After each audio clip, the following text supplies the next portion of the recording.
위에서 좀 배분해 주세요.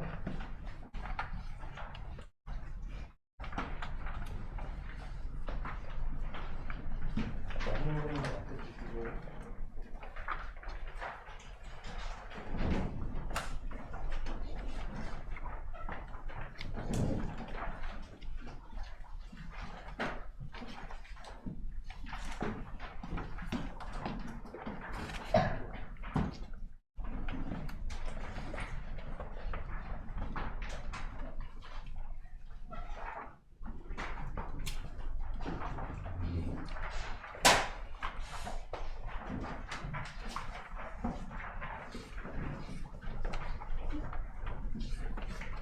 오늘 수업할 프린트 지금 드릴게요.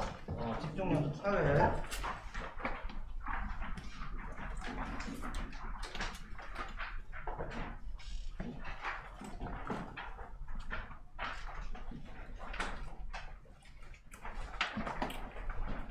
위에서 주고 대충 나눠 여기가 위에서 남은 거 이렇게 있어요.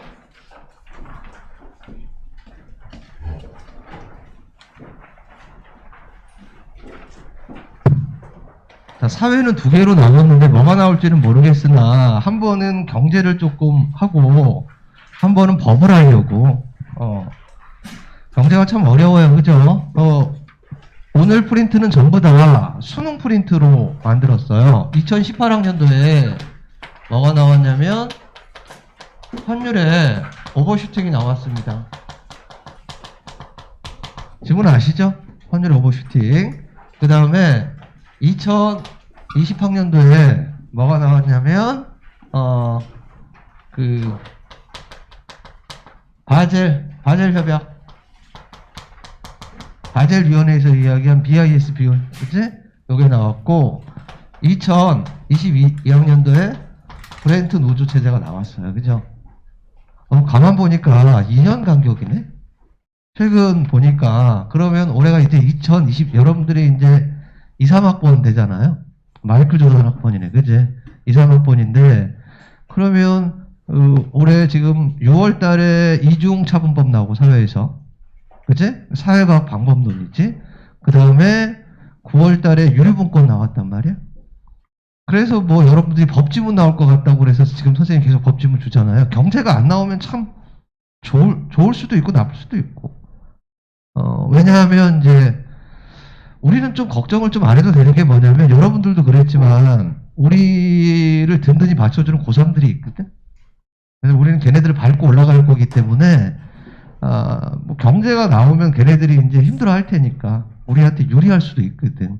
근데 또 작년 오늘 볼 텐데 작년 수능 같은 이 경제지문 진짜 어려워요.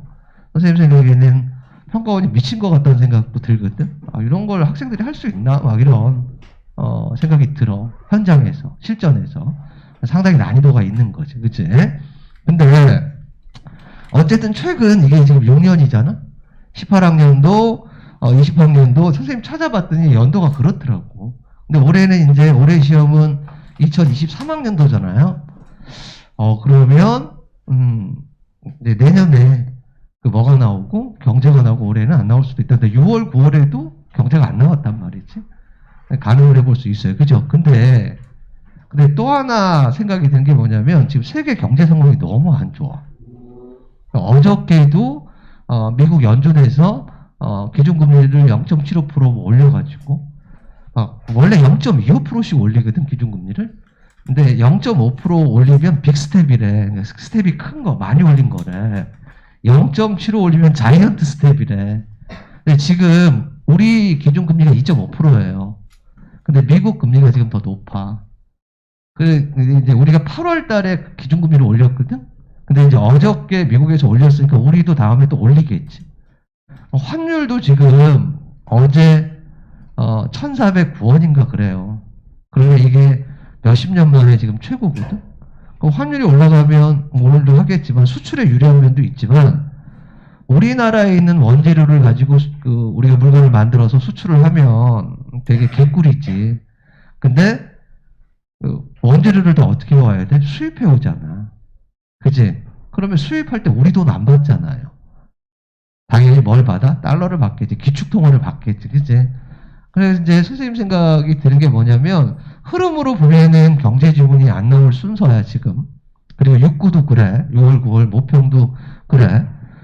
근데, 세계 경제 상황이 너무 안 좋으니까, 수능이라고 하는 거는 시의성도 좀 반영을 하는 거거든. 그치? 그러니까 준비를 해야 될 것 같아요. 에? 그래서, 뭐, 보니까 석태원 선생님도 경제지문 이렇게 모은 거 주고, 저도 드렸고, 그리고 오늘은, 어떤 경제지문보다 선생님 생각에는 수능 경제지문이 만만치 않아요. 응? 수능 경제지문이 만만치 않습니다. 뭐, 리트 지문이나, 응? 뭐, 이런 것보다도 사실은 수능 지문이 만만치 않아요. 흐름은 있다, 친구들아. 얘랑 얘는 길이가 되게 길어. 얘는 안 길어. 근데 제일 어려워. 선생님 생각에는 환율의 오버슈팅이나 바젤 대박은 길이가 길고 정보가 많거든. 근데 얘는 그렇게 길지는 않은데 학생들이 그러더라고. 제일 어렵다고. 들을 땐 알 것 같대. 근데 다시 이렇게 자기 혼자 보려면 또 헷갈린다는 거야. 그치? 그러니까 이제 요게 요즘에 추세라고 얘기했잖아요. 그러니까 이제 정보의 양을 많이 주는 것보다는 정보의 양을 적당히 주면서 진짜 심층적인 독해력이 있는지를 묻는 거. 그치? 전부 다 한 번씩은 풀어봤을 거 아니에요? 그치? 그러니까 선생님이랑 같이 보면서, 다시 한번 짚어보고, 요걸 바탕으로 해서, 경제 지문들, 선생님들이 나눠준, 석태현 선생님이나 제가 나눠준, 그런 문제들을 좀 다뤄보는 것도 괜찮을 것 같습니다. 먼저 뭘 해볼 거냐면, 브렌튼 우주부터 할게요. 첫 번째가 뭐냐면 바젤이고, 두 번째가 브렌튼 우주고, 세 번째가 환율의 오버슈팅이야. 근데 상대적으로 환율의 오버슈팅을 우리가 최근에 한 것 같아, 선생님이랑. 환율의 오버슈팅 한번 다뤘고, 이제, 바젤하고 BIS, 그러니까 바젤 BIS랑 브렌튼 우주는 안 다뤘던 것 같아. 아니면 좀 오래전에 다뤘거나. 그래서 5페이지에 있는 요거 먼저 가도록 하겠습니다. 길이는 되게 짧잖아? 짧다기보다는, 앞에에 비하면, 짧잖아요. 그쵸? 첫 번째 지문에 비하면 짧잖아. 그치? 자, 선생님도 한번, 잘 이해할 수 있도록 최대한 설명을 해볼 테니까, 이게 이런 것 같아, 친구들아. 어제 어떤 친구가 그러더라고. 다른 지점에 어떤 친구가 꽤 성적이 좋은 친구인데 공부를 잘하는 친구인데, 그 친구가 그러더라고. 선생님, 이 지문을, 브렌튼 우주 체제 이 지문을 그냥 읽고 지문을 바탕으로 풀기는 좀 어려울 것 같아요. 라고 얘기를 하더라고. 무슨 얘기냐면, 배경 지식이 조금 있어야 풀리는 거 아니야. 글만 보고 푸는 건 시간이 너무 오래 걸리고 조금 힘들지 않냐. 그런 얘기를 하더라고. 그치? 선생님이 그런 얘기 했잖아요. 이게 어려운 이유는 뭐냐면, 용어에 대한 이해가 좀 부족하고, 기본적인 개념, 평가 절상, 평가 절하, 환율 상승, 환율 하락, 교차, 환율, 기축통화, 이런 것들은 조금 알아야 돼. 그치? 선생님이 왜 전에 경제 용어 정리해 준 거 줬잖아요. 그걸 읽으시라고. 그럼 도움이 많이 될 거야. 아시겠지? 지금 한번 해볼게. 요거는 선생님이 다 설명을 할게요. 여러분들 풀게 하면 좀 짜증날 것 같아. 선생님 나와서 때릴 것 같아. 그러니까 선생님이 해줄게. 한번 봅시다. 자꾸 점검을 한번 해봐. 뭘 체크해야 되고, 어떻게 읽어야 되고, 이런지. 자, 기축통화는 통화래. 자, 첫 번째 문장의 주어는 기축통화예요. 기축통화는 통화인데, 두 가지 기능을 한다. 국제거래에 있어서 결제수단으로 통용되는 거야. 국제거래야, 국제거래. 그러니까 미국하고 우리나라가 무역할 때 뭘 쓰는 거야? 기축통화를 쓰는 거지. 그치? 우리가 거래를 하면 돈을 주고받잖아. 그치? 그때에 주고받는 돈이 기축통화라는 거야. 통화는 유통되는 돈이에요. 그치? 또 하나는 환율 결정의 기준이 되는 거예요. 환율은 뭐지? 우리 돈하고 외국 돈의 교환 비율이야. 그치? 그러면 이제 첫 번째 문장에서 뭘 잡아야 되냐면 당연히 기축통화 잡아야 되겠지. 이게 화제의 개념 얘기하는구나. 근데 얘가 두 가지 역할을 하는데, 하나는 뭐라고? 결제수단이야. 결제수단으로 쓰는 거야. 돈이라고 생각하면 되잖아.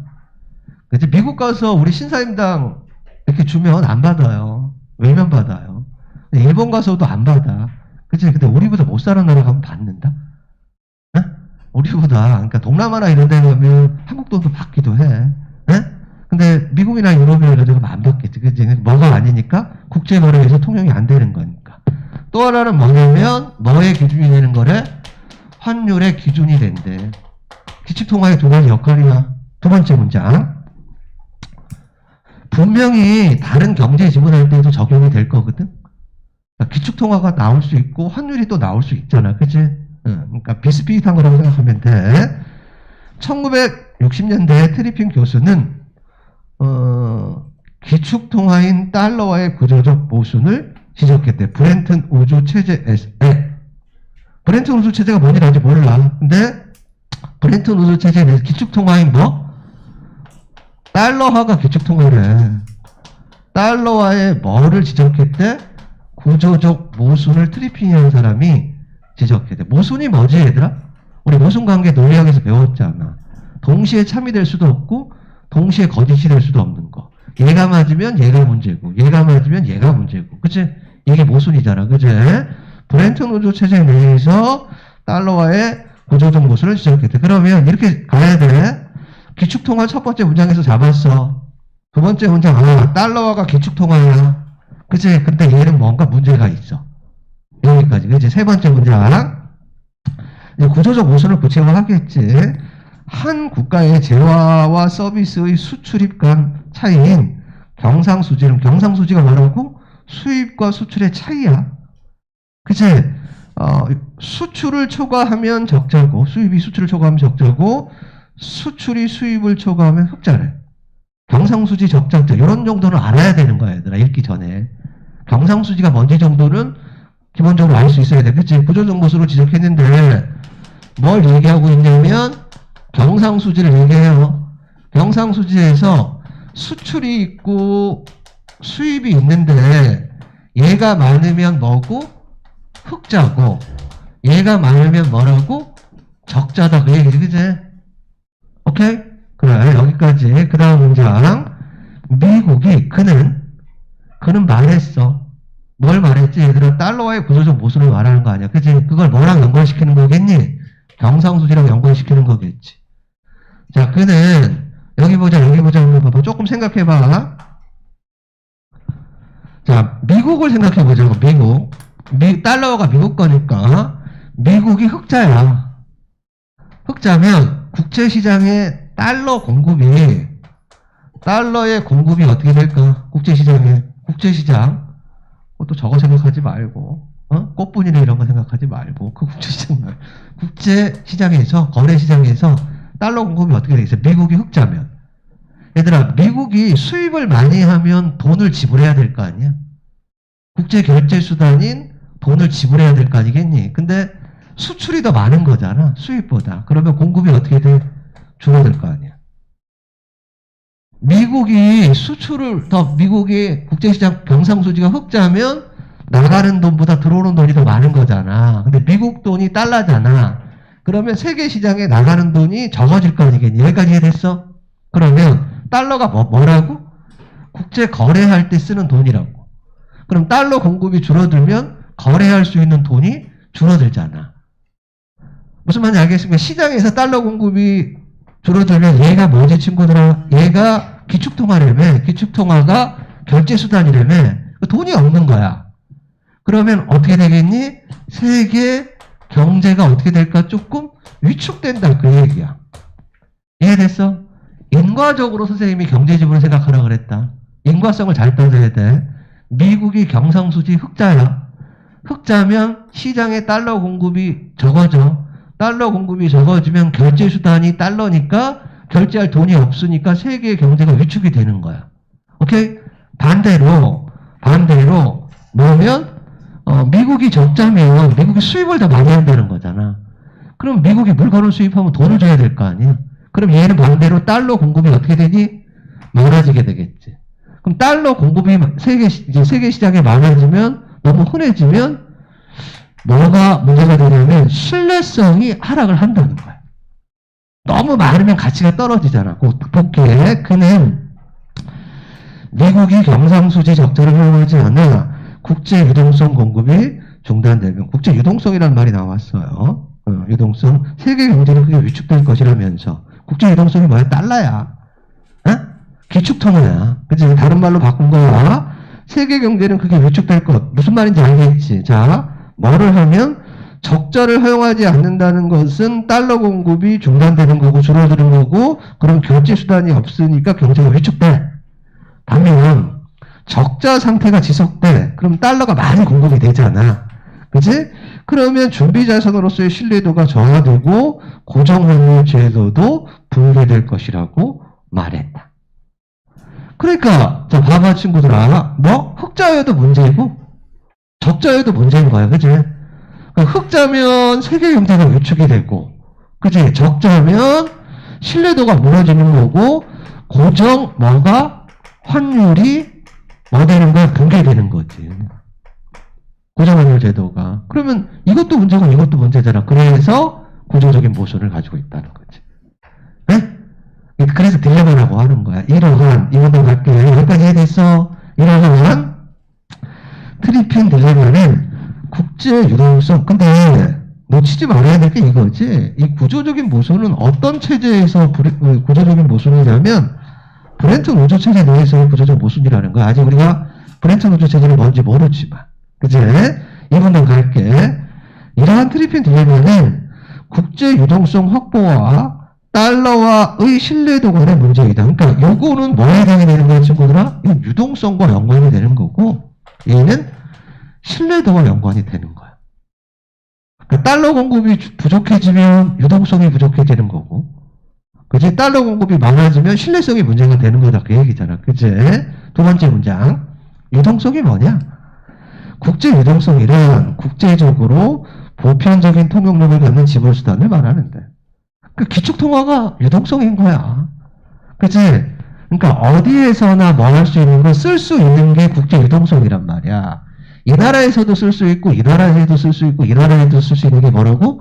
어느 나라에서나 쓸 수 있는 게 유동성이다. 그 얘기인 거지. 그치? 그래? 지불수단을 말하는데 근본위 체제에서는 금이 국제 유동성의 역할을 했다. 그 금은 어느 나라에서나 다 받았다. 그 얘기야. 결제수단으로 쓸 수 있었다. 그 얘기야. 그치? 오케이? 자, 이제 기억이 나왔어. 이제 유동성 얘기 나오면서 이거야, 친구들아. 기억 체제에서는 금이 결제수단이었단 얘기야. 그치?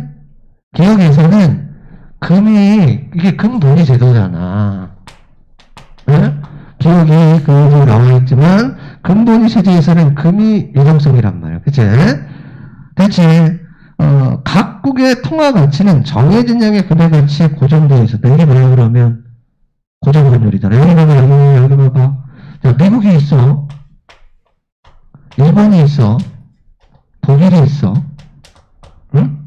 그러면 미국은 달러를 쓰고 일본은 엔을 쓰잖아. 엔화잖아. 독일은 뭐 옛날에는 마르크화지. 지금은 뭐 유로화를 쓰겠지만, 그치?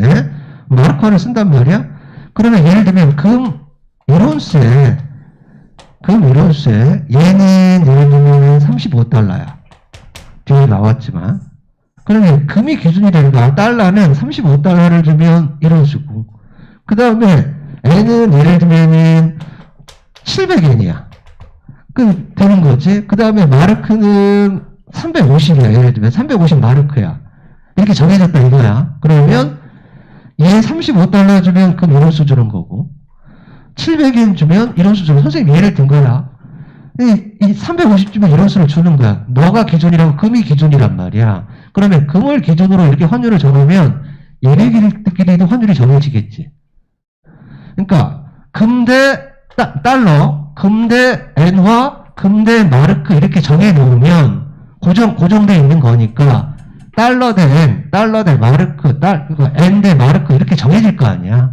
그러면 이렇게 정해지면 야 이렇게 되는 거지. 35달러는 700엔이 되는 거니까 이건 어떻게 되는 거야? 20대 1이 되는 거겠지. 그런 식으로 환율이 결정된다 이 얘기야. 됐지? 여기까지 됐습니까? 그래. 이거라고 생각하거든 친구들아. 글을 읽어 나갈 때 버퍼링이 오면 선생님은 그렇게 생각하는데 그냥 막 대충 넘어가려고 하지 말고 시간 투자를 조금 해.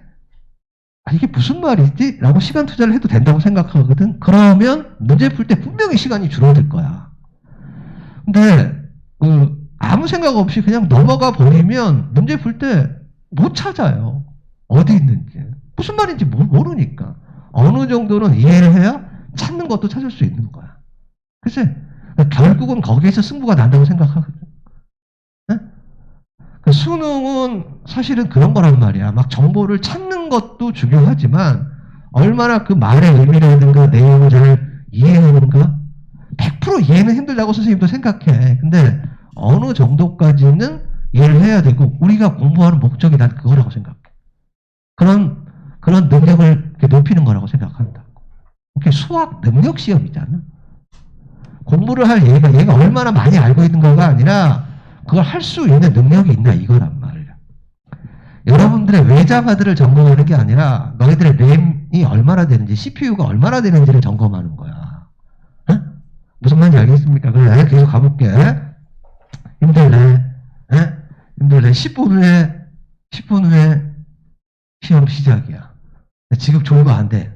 에? 지금 서서히 이제 끌어올려야 돼. 알겠지? 8시 40분부터 국어 시험이잖아. 그러나 자, 이에 따라 그 말이 뭔지 알겠지? 자, 봐봐.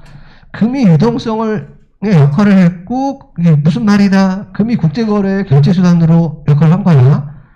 각국의 통화 가치는 정해진 양의 금의 가치에 고정됐다. 무슨 말인지 알겠지? 이에 따라 국가 간의 통화의 교환 비율이 환율은 자동적으로 이게 무슨 말인지 알겠지?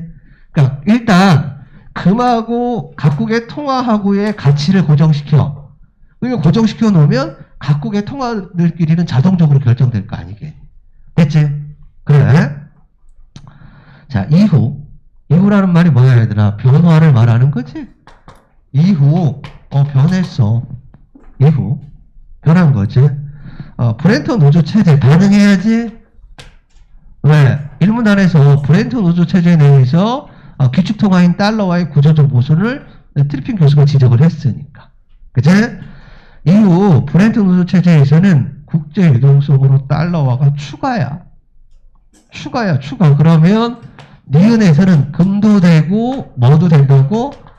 달러화도 유동성이 된다 이 얘기야. 여기서 금만 됐는데 여기서는 금만 됐다고요. 근데 여기에는 달러가 추가가 됐다고요. 유동성으로, 결제 수단으로. 이제 금만 받는 게 아니라 뭐도 받아요? 달러도 받아. 그치? 대체 여기까지 추가라고 얘기했습니다. 이게 금융분리제래요. 1944년에 성립된 이 체제는 미국의 중앙은행에 금태한 조항에 따라 금 운용수와 35달러를 언제나 막교환해 줘야 한다는 의무를 지지게 되었다. 그러니까 니은 체제에서는 미국이 태환 의무를 지니게 된 거야. 뭐를 가지고 오면? 달러를 가지고 오면 무조건 뭐 해야 되는 거야 얘들아? 그러니까 35달러를 만약에 가지고 오면 35달러는 금 이런 수로 무조건 바꿔줘야 되는 의무를 가지게 된 거지. 그치? 그렇게 된 거예요. 오케이? 그럼 여기 보고 아까 원문이랑 연결시키면 그러면 미국이 적자면 달러 공급이 많아질 거 아니야. 세계 시장에 달러가 많이 풀리겠네. 되게 많을 거 아니야. 너도 달러를 가지고 있을 거 아니야. 그러면 달러 가지고 와서 금을 바꿔달라고 하면 미국이 준비해야 되는 금이 어떻게 돼? 많아야 되겠죠. 언제를 바꿔줘야 돼. 그게 의무니까. 그러면 미국은 무역 적자가 나면 날수록 금을 더 많이 준비해야 되는 거야. 그치? 아니 왜 언제나 안 바꿔줘야 태환 의무가 있으니까 의무니까. 그치? 계속 가볼게. 자, 다른 국가들은 달러화에 대한 자국 통화의 가치를 고정했고, 고정한 말이에요. 달러화에 대한 자국 가치를 고정했고, 여기 보는 친구들, 아까는 금하고 미국, 금하고 일본, 금하고 독일이잖아. 근데 이제는 니은에서는 달러화에 미국은 아니고, 미국이 달러를 쓰는 거니까, 독일하고, 예를 들면, 일본이 환율을 맞췄단 말이야. 이거 대 이거 환율, 이거 대 이거 환율. 이런 식으로 가게 됐다. 그 얘기야. 그러면 여기 봐봐. 얘 대 얘. 이렇게 고정을 해 놓으면, 고정 환율을 고정을 해 놓으면, 이 둘도 저절로 정해질 거 아니겠니? 그치? 야, 우리는 예를 들면 1대 10이야. 우리는 1대 20이야. 그러면 얘네들은 2대 1로 저절로 정해질 거 아니겠니? 이렇게 확률이. 오케이? 자, 계속 가볼게. 참 그래요. 또 선생님이 설명하고 이렇게 하면 들을 때는 알 것 같은데. 참 혼자 하려고 하면 알아야지. 그치? 잘 안 되면 안 돼. 최대한 집중해. 자, 달러로, 다른 국가들은 달러에 대한 자국 통화의 가치를 고정하고 무슨 말인지 알겠지? 고정 환율인 거야. 달러화로만 금을 매입할 수 있었대. 환율은 경상수지의 구조적 불균형이 있는 예외적인 경우를 제외하면 플러스 마이너스 1% 내에서의 변동만 하는 고정 환율인 거야, 여전히. 기억에서도 고정 환율인 거고, 니은에서도 예외적인 경우가 아니라면 고정 환율 제도를 썼다. 그 얘기인 거잖아. 이에 따라 기축통화인 달러화를 제외한 다른 통화들 간의 환율인 교체 환율은 자동적으로 결정되었다. 친구들아, 여기 한번 보자. 금본위 체제에서 금하고 달러하고 금하고 엔화하고 금하고 마르크하고의 비율을 정해놨잖아. 이렇게 정해놓으면 얘네들끼리도 자동으로 결정되지. 그치? 근데 여기에서는 뭐가 빠지는 거야? 달러가 빠지는 거야. 달러가 빠지고 이제 달러가 금의 역할을 하는 거니까 달러 대 독일, 달러 대 일본을 정해놓으면 얘네 둘 사이의 환율이 정해진다. 이 얘기다. 그치? 이걸 뭐라고 한다고? 달러화를 제외한 이혼율을 교체 환율이라고 한다. 그 얘기야. 됐지? 여기까지. 그래. 자, 1970년대 초에 여기까지 잘 쫓아왔지. 1970년대 초에 미국은 경상수지 적자가 누적되기 시작하고, 그럼 경상수지 적자가 누적되면 여기 봐봐. 일본dol에서 경상수지 적자가 누적이 되면 달러 공급이 많아질 거 아니야. 달러에 대한 뭐가 떨어져? 신뢰성이 떨어질 거 아니야. 그럼 뭐가 붕괴된다 그랬니? 고정환율 제도가 붕괴되는 문제가 있다 그랬잖아. 미국이 무역 적자가 계속 누적됐어. 달러가 많이 공급됐어. 그치? 그 달러가 많이 공급되니까 준비해야 될 원유금이 많아지는 거잖아. 왜냐하면 브렌트 노조 체제 내에서는 미국이 언제나 35달러를 가지고 오면 금을 바꿔줘야 될 의무가 있으니까. 그치?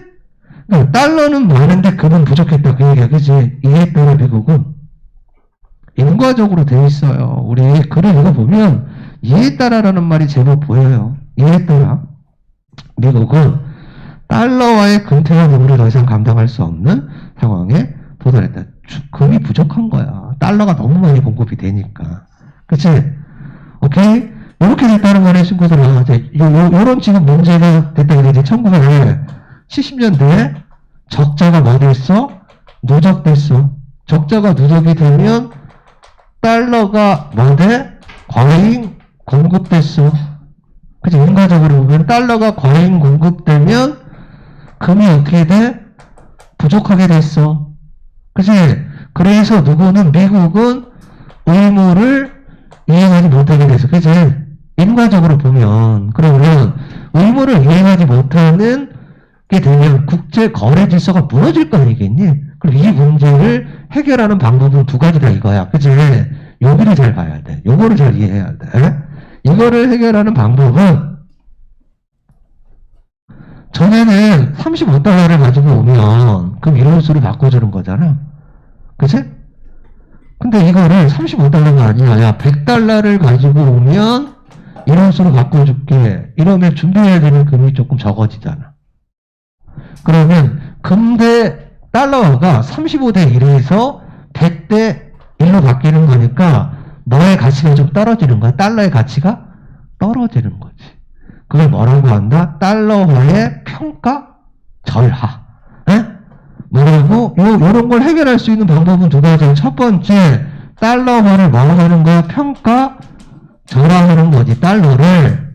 이게 무슨 말인지 알겠지? 그러니까 금을 언제나 바꿔줘야 되는데 금이 부족해. 물론 금 생산량을 늘리는 것도 한 방법이겠지? 근데 고정된 금이라면 달러의 가치를 좀 떨어뜨리면 바꿔줄 수 있는 거야. 35개 가져올 때 이런 수 주는 게 아니라 100개 가져올 때 이런 수를 주면 문제가 해결이 되잖아. 아니면 달러화는 그대로 두는데 어떤 방법이 있냐면 다른 나라 돈, 일본이나 미국 돈의 뭐를 가치를 뭐 하는 거야? 올리는 거지. 그치? 그러니까 다른 나라 돈의 가치를 올리거나 미국 돈의 가치를 떨어뜨리거나 그러면 이런 문제를 해결할 수 있다는 얘기예요. 그러니까 보자 친구들아. 자, 달러의 가치를 내리는 게 뭐라고? 평가절하야. 평가절하는 가치가 내려가는 거야. 오케이? 요거를 환율로 말하면 얘들아 교환 비율이 늘어나는 거야. 평가절하는 그 돈의 가치가 떨어졌다고 하는 것은 환율이 뭐 하는 거야? 상승했다는 거야. 네? 그래 평가절하 또는 달러화에 대한 다른 나라 통화의 환율을 하락시켜서 그 가치를 올리는 평가절상이었다. 방법은 두 가지가 있었어. 하나는 친구들아 우리 스트레칭 한번 할까? 스트레칭 한번 하자. 몸 한번 풀자.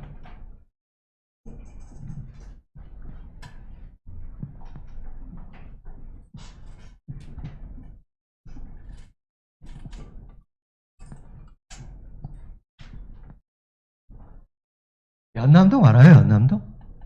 연남동? 저기 신촌이 있는데 거기에 이렇게 멋진 카페 같은 데나 음식점이나 이런 게 많거든. 내년에는 많이 다녀라. 에? 그리고 이제 그 다음 주 수요일에 선생님 딸이 1000몇 대 경쟁률을 뚫고 연남동에 있는 조그만 중국식 식당에 예약에 성공을 했어. 엄청나게 클릭을 해야지 성공할 수 있는 데인가 봐요. 딱 12명만 봤는데 12명만 받는 그런 식당인데 뭐 이름이 잘 생각이 안 나는데 결혼기념일이 9월달이었는데 엄마 아빠한테 못 해준 것 같다고 선생님 딸이 이번에 적금을 탔어요. 대학 들어가서 적금을 넣기 시작했는데 적금을 만기가 됐다고 탔다네. 그 적금은 사실은 제가 부은 거나 마찬가지죠. 제가 준 용돈으로 부은 거니까 그치? 그래서 적금도 타고 뭐 그래서 자기가 한번 엄마 아빠 결혼기념일이라고 쏘겠다고 예약에 성공했다고 거기 몇 시까지 가라고 그러더라고. 자기가 이렇게 다 해놨다. 근데 거기 되게 재밌는 식당이더라고요. 중국집인데 영화를 보고 가야 돼. 그래서 테마가 있어서 이번에는 그 테마가 무간도야. 무간도. 엄마가 무간도 봤냐고 그러더라고요. 그 무간도 죽이죠. 음악도 죽이고 연기도 죽이고 스토리도 죽이고 배우들도 죽이고 그제. 그리고 그런 중식당이 있더라고. 그제. 다음 뭐 지금 9월달 10월달은 무간도고 11월달부터는 무슨 냉정과 열정 사이래. 일본 영화. 그래갖고 그 테마에 맞게 술도 준비하고 음식도 준비해서 이렇게 코스로 주는 거야. 응? 그래? 남자친구 생기면 여자친구 생기면 많이 하나라도 내일 그런 데 가는 것도 이렇게 뭐 100일 뭐 이런 데 가는 것도 괜찮을 것 같습니다. 그제? 환율이 떨어져야 될 텐데. 그제? 자 이제 딴 얘기 했으니까 다시 숙면의 세계로 가보실까요? 그래. 자, 두 가지야. 다시. 천천히 정리할게. 첫 번째 뭐냐? 미국의 무역 적자. 누적. 무역 적자가 누적되니까 국제시장에 달러가 많이 공급이 돼. 달러가 많이 공급이 되니까 준비해야 될 금이 부족해. 그치? 결국 금이 부족하니까 달러 35달러를 가져와도 금으로 못 바꿔줘. 그치? 그 못 바꿔주면 신뢰성이 무너지는 거니까. 누구를 믿고 거래해야 하냐고. 그치? 이거를 해결해야 되잖아. 해결할 수 있는 방법은 두 가지. 하나는 달러와의 가치를 내리는 평가절, 달러와의 평가절하. 오케이? 다른 말로 바꾸면 달러의 환율을 올리는 거. 교환 비율을 올리는 거. 오케이? 또 다른 방법은 뭐라고요? 다른 나라 돈의 가치를 올리는 평가절상. 오케이? 이걸 다른 말로 바꾸면 환율 하락. 그거 봐봐. 그 두 가지를 연결시켜야 돼, 친구들. 여타국의 통화의 환율을 하락시켜. 그 가치를 올리는 평가절상이야. 환율 하락은 평가가 올라가는 거야. 이거를 꼭 잡아야 돼. 여러분 잘 아시겠지만 뭐하고 뭐는 같은 의미다. 평가 절하가 됐다는 건 뭘 말하는 거다? 여기는 평가 절하가 됐다는 건 환율이 뭐 하는 거야? 상승했다는 거고, 평가가 절상이 됐다는 건 환율이 하락했다는 걸 잡아야 된다는 거라고. 이해되십니까? 이제 어떻게 할 거니까 우리 뻔하잖아 얘들아. 문제를 만들 때 얘하고 얘를 막 섞었을 테니까. 그래서 여러분들 헷갈리게 할 거니까 어디서는 평가 절하라고 쓰고 어디서는 뭐라고 쓰고 환율 상승이라고 쓰고 절하라고 쓰고 상승이라고 쓰면 헷갈리잖아. 오케이? 그러니까 이해해야 된다고 계속 가볼게요. 두 가지였어. 여기 됐지? 하지만 브렌트 노조 체제 하에서 달러와의 평가 절하는 규정상 불가능해. 왜냐하면 고정환율이니까. 그 달러와의 가치는 고정돼 있잖아. 정해져 있었잖아. 그 달러와의 가치를 뭐 할 수 없어? 이렇게 낮출 수 없었던 거야. 왜냐하면 언제나 브렌트 노조 체제에서는 35달러를 가져오는 금을 이론수 바꿔줘야 되는 거니까 자기 마음대로 이걸 할 수가 없었다는 얘기야. 결국 이런 문제를 해결하려면 이 고정환율이 어떻게 돼야 돼? 무너질 수밖에 없는 거지. 계속 가볼게. 없었어. 당시 대규모 무역 흑자 상태였던 독일, 일본 등 주요국들은 평가 절상에 나서려고 하지 않았다. 그러면 뭐도 안 되고 뭐도 안 되는 거지. 달러의 가치를 떨어뜨릴 수도 없고 다른 나라들이 자기 돈의 가치를 올리려고 하지도 않아. 왜? 자기 돈의 가치를 올리면 뭐에 되게 불리하다고?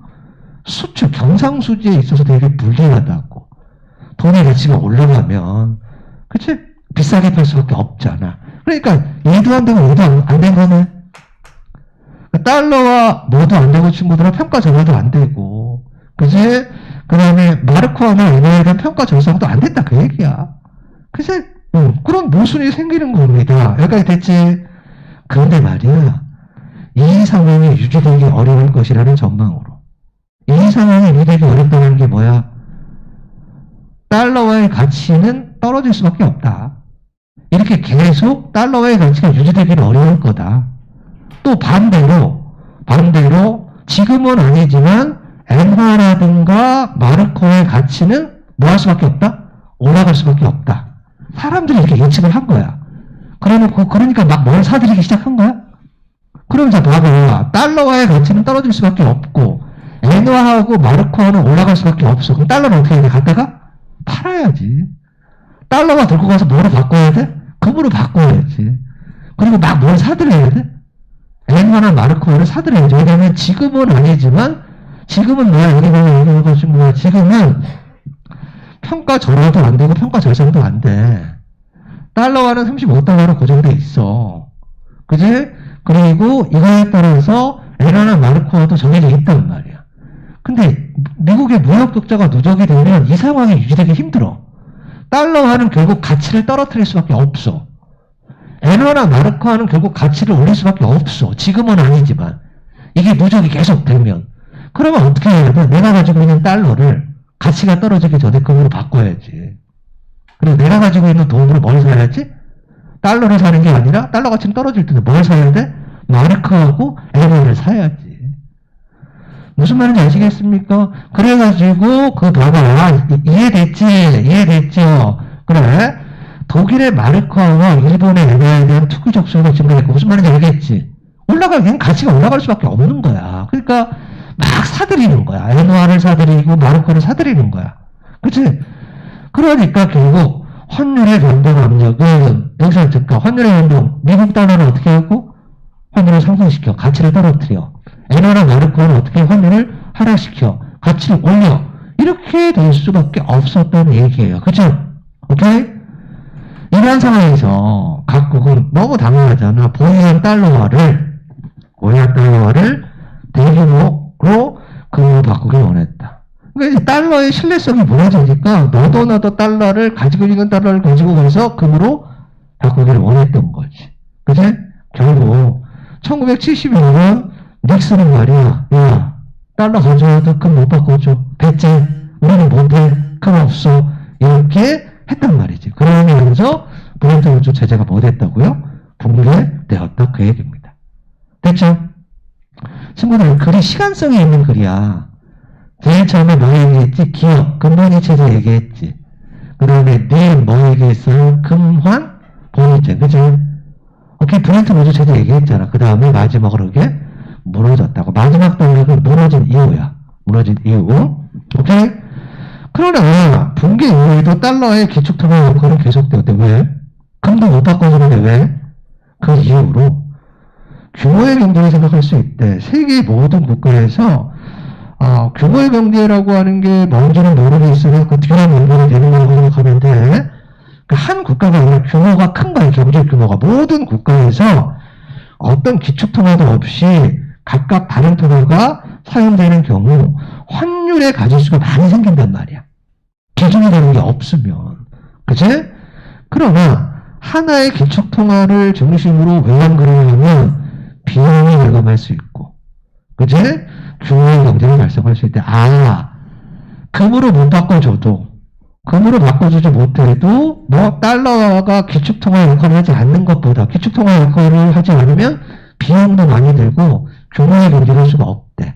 그런데 얘가 금태와 일부를 뭐하지 못하더라도, 이해하지 못하더라도, 기축통화의 역할을 하면 환율의 가지수가 줄어서, 뭐 한다고요? 비용도 절감되고, 규모의 경제도 할 수 있다는 거지. 그래서 기축통화 역할을 계속 하게 되었다. 이런 얘기죠. 됐지? 어렵지? 할 수 있겠어요? 응? 이런 질문 나오면, 오늘 이런 질문 나오면 지그시 웃어. 주변에 썩은 얼굴 하는 고3들을 보면서 희열을 느끼면서, 알겠지? 고3들은 여기를 보내고, 그럼 되잖아. 그거 공평하잖아. 그치? 자, 문제 갈게. 10번. 10번 갑니다. 브렌트 노조 체제의 붕괴 이후에도 달러가 기축통화로서 역할을 할 수 있었던 이유. 마지막 문제는 있잖아. 그치? 비용 절감, 규모의 경제. 그치? 브렌트 우주 체제 붕괴 이후의 세계 경제 위축에 대해 트리피는 뭐라고 했는지 알 수 없지. 그냥 너는 기축통화인 달러와는 브렌트 우주 체제 내에서 구조적 모순을 지닐 수밖에 없다라고 이야기한 거지. 얘네가 붕괴될 거고 붕괴 이후에 어떤 역할을 할 거고 그런 얘기한 적 없단 말이야. 그치? 브렌트 우주 체제에서 미국 중앙은행은 어떤 의무가 있었어요? 금으로 바꿔줘야 되잖아요. 달러를. 금태환 의무를 가지고 있었지. 태환 의무가 있었잖아요. 그치? 언제든지 35달러를 금으로 바꿔줘야지. 그치? 브렌트 우주 체제에서 국제 유동성, 국제 경제 수단이 되는 건 두 개가 있었지. 하나는 뭐고? 금이고, 또 하나는 뭐고? 달러고. 금하고 달러잖아요. 그죠? 브렌트 우주 체제에서 달러와의 신뢰도 하락의 원인은 뭐지? 미국의 무역 적자가 누적이 된 거지. 무역 적자가 누적이 되면서 달러와 과잉 공급이 되고, 달러와의 과잉 공급은 많이 가져왔다. 신뢰도 하락을 가지고 왔다. 이렇게 되는 거잖아. 됐어? 그래? 11번. 답을 할 수 있어야지. 10번의 답은 2번이는데요. 윗글을 바탕으로 추론의 내용을 적절하지 않은 것. 닉슨 쇼크가 대행된 이후.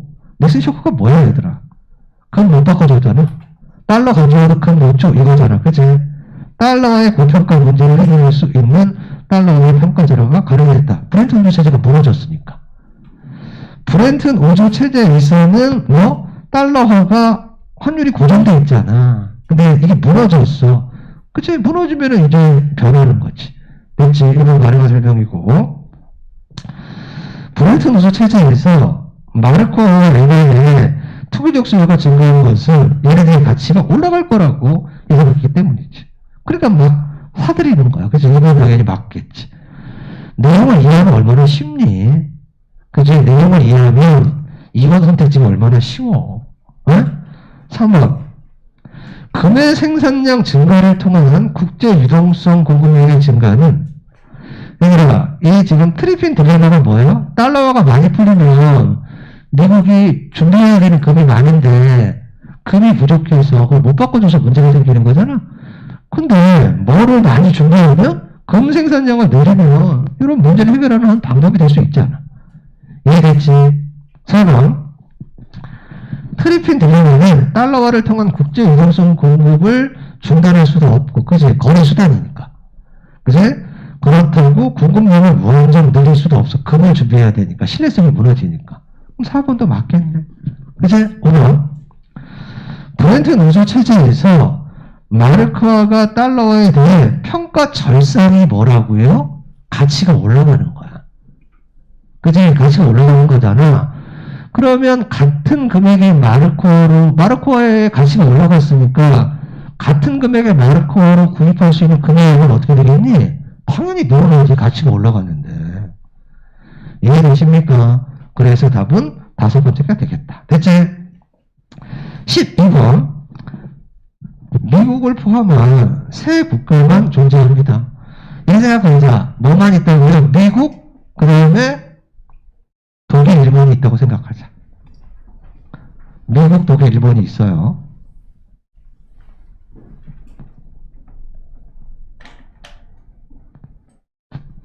선생님 작년에 이 문제를, 이 지문을 헤이 서귀포라는 서귀포에 있는 그 호텔에서 풀었던 생각이 납니다. 응? 11월 화요일날 종강하고 수요일날 늘 제주도로 떠나거든, 혼자. 응? 친구가 없어가지고 혼자 이렇게 여행을 다니는데 수능날 이렇게 그 아이패드를 가지고 갔어요. 거기에 이렇게 해가지고 헤이 서귀포라고 하는 아주 꼬진 호텔에서, 호텔도 아니야 그냥 거기서 이렇게 쭈그리고 앉아서 문제 풀었던 생각이 나네요. 그러면서 내년에는 기쁜 일이 많이 생기겠구나. 그치? 몰려드는 재수생. 막 이렇게 하면서 그런 생각을 했었지. 자, 미국이 있고, 독일이 있고, 뭐가 있다? 일본이 있다. 그치? 요 세 나라가 있다 이거야. A이고. 미국을 포함한 세 국가가 존재하는 거야. 그치? 각기 다른 통화를 사용할 때 기억 디귿에 대한 설명으로 적절한 것 그랬습니다. 기억에서 자동적으로 결정되는 환율의 가지수는 몇 가지지? 얘들아, 기억은 금하고 얘, 금하고 얘, 금하고 얘잖아. 그치? 몇 가지야, 그러면? 세 가지잖아. 그치? 세 가지잖아요. 그치? 기억이 금의 자국통화의 가치를 고정하는 건데? 그치? 그러니까 이거 당연히 같겠지. 이해되십니까? 기억이 뭐야, 얘들아? 기억이 금의 자국통화의 가치를 고정하는 거잖아. 그치? 그러면 기억에서 자동적으로 결정되는 화면의 가지수도 3개고 금의 자국통화의 가치를 고정한 국가의 수도 3개고 똑같잖아요. 그치? 이거는 틀렸고, 이거는 얘들아 여전이라는 말에 주목하면 틀렸다는 거 금방 알아요. 이번 선택지 보면 니은이 붕괴된 이후에도 여전히 그랬단 말이야. 여전히 달러가 규칙통화는 변한 게 없는 거잖아. 니은이 붕괴된 이후에도 여전히 달러가 기축통화로는 변한 게 없는 거잖아요. 니은에서 달러가 기축통화로서 역할을 했잖아. 근데 니은이 붕괴됐어. 그런데 붕괴된 이후에도 여전히 달러가 기축통화라면 니은에 비해 교차환율의 가지수는 똑같지. 그치? 교차환율의 가지수는 똑같아요. 교차환율의 가지수가 몇 가지일까? 한 가지예요.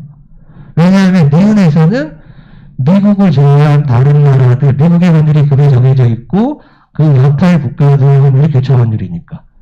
그러면 독일하고 일본은 이게 교차환율 요거 하나만 있는 거지. 그제? 틀렸고. 3번. 디귿에서 국가의 수가 하나씩 증가하면, 얘들아, 여기에서 디귿에서 국가의 수가, 예를 들면 한국이 증가를 해. 에? 그러면 미국, 한국, 그러니까 독일, 한국, 일본, 한국 이렇게 늘어날 거 아니야. 하나씩 늘어나는 게 아니라 국가의 수만큼 가지수가 늘어날 거 아니겠니? 틀렸네. 그쵸? 됐습니까? 3번 눌러주고 4번. 기억에서 니은으로 바뀌면 자동적으로 결정되는 환율의 가지수는 줄어들지. 적어지지. 기억에서는 자동적으로 결정되는 게 3개고.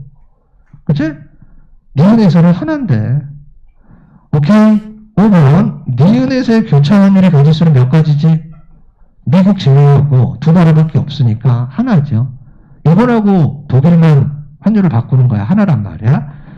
그런데 디귿에서는 엄청 많죠. 그치? 디귿은 기축통화가 없는 거니까. 디귿은 몇 가지가 있어? 디귿 3가지가 되겠네. 하나, 둘, 3가지가 되겠네. 그치? 따라서 답은 5번이 되겠습니다. 13번 문제는 쉬었다고 풉시다. 작년에 했는데도 헷갈리고 어렵지?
프레임에 남는 거 없어요, 뒤에? 꼭 있잖아요. 그거밖에 없어.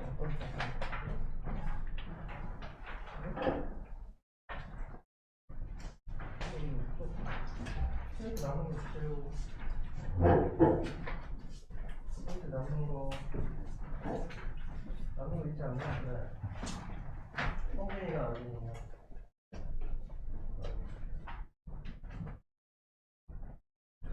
우리 잘 해봐. 우리 학원에서 이렇게 연애는 안 하니? 응? 재수도 하고 연애도 얼마나 좋아. 어? 우리 힘든 걸 같이 함께 이겨나가는 거 좋을 것 같은데.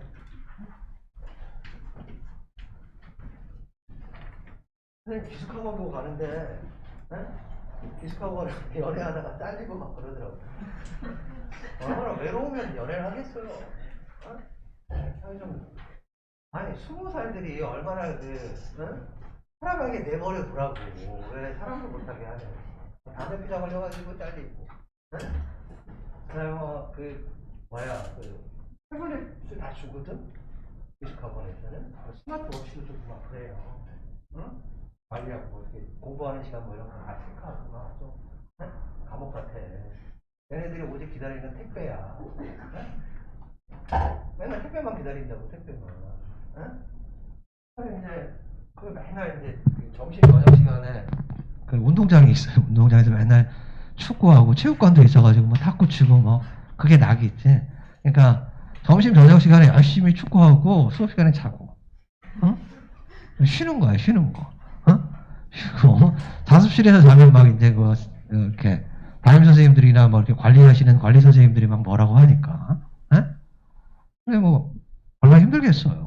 그치? 근데 공부는 되게 많이 하는 것 같아. 별로 할 게 없으니까. 마음만 먹으면. 이제? 근데 보니까 이렇게 갈 때마다, 이게 뭐가 붙어 있어. 뭐, 제적, 뭐, 누구. 뭐, 그러니까, 뭐, 제적, 박땡땡, 뭐, 이렇게. 예? 외의 학생은 뭐, 이성교제, 뭐, 이렇게. 그럼 동성교제를 하기는 좀 그렇잖아. 뭐 동성교제를 할 수도 있겠지만, 그치? 동성교제는 제적을 안 하나? 응? 뭐, 어쨌든. 그래, 힘들내거라. 아, 힘들내. 에? 대학 가면 뭐 연애도 하고, 좋지요, 뭐. 그치? 마음에 드는 놈이 있으면 딱 찍어. 선생님 딸처럼. 어? 선생님 딸, 나는 걔가 마음에 안 드는데, 선생님 딸은 취향이 좀 이상해. 선생님 마누라도 취향이 이상하지만, 에? 아, 이제 공감하는 것 봐, 이 새끼들. 에? 그래, 맞아, 막 이러고. 저런 사람을 선택하다니, 막 이런 느낌이네. 내가 얘기했지? 선생님 딸은 카톨릭이에요. 어? 나하고 선생님 아내는 무신론이지 뭐. 빨갱이들이었으니까 옛날에. 뭐 어쨌든. 어? 근데 이렇게 대학에 가면 여러 종교 동호회가 있잖아. 근데 걔네 그 남자친구 불교 동아리래. 그래서 종교를 뛰어넘는 사랑이냐? 어? 근데 그 마음에 든 거야 얘가. 그래갖고 자기의 인맥을 총동원해서 소개팅을 시켜달라고 한 거야. 근데 얘가 마음에 든 이유가 뭐냐면, 여러분 조성진 압니까? 피아니스트? 선생님 딸이 약간 클래식 덕후인데 조성진이랑 비슷하게 생겼다는 거야. 그래서 조성진을 찾아봤지. 잘생기진 않았는데. 그리고 나한테 맨날 호빗이라고 놀렸거든? 아빠는 호빗이야. 막 이러고. 어? 근데 걔가 나보다 그렇게 안 커. 그러면 선생님은 공피판 세대에 태어나서 못 먹어서 그렇다 치고 걔는 젊은 놈이 말이야. 어? 나보다 좀 크면 그거 안 되잖아. 그 경상도에서 올라온 놈이거든? 경상도? 어? 서울로 여행 온 거야. 어? 공돌이야, 공돌이. 어? 공돌인데, 뭐, 어쨌든, 딱 찍어가지고, 막 대시를 했나봐. 어? 대시를 해가지고, 뭐, 벌써 뭐, 한 2, 3년 된 것 같은데? 한 2년, 3년 정도 된 것 같아. 3년째인가? 어? 이쯤 되면 헤어질 만한도 한데, 헤어지지 않고 잘 있더라고. 어? 그래서 내심, 오스트리아 갔을 때, 또 갈 거지만, 졸업하고 거기로 대학원을 가겠대. 거기서 그냥 양놈 하나 사귀는 게 어떨까? 서양놈. 응?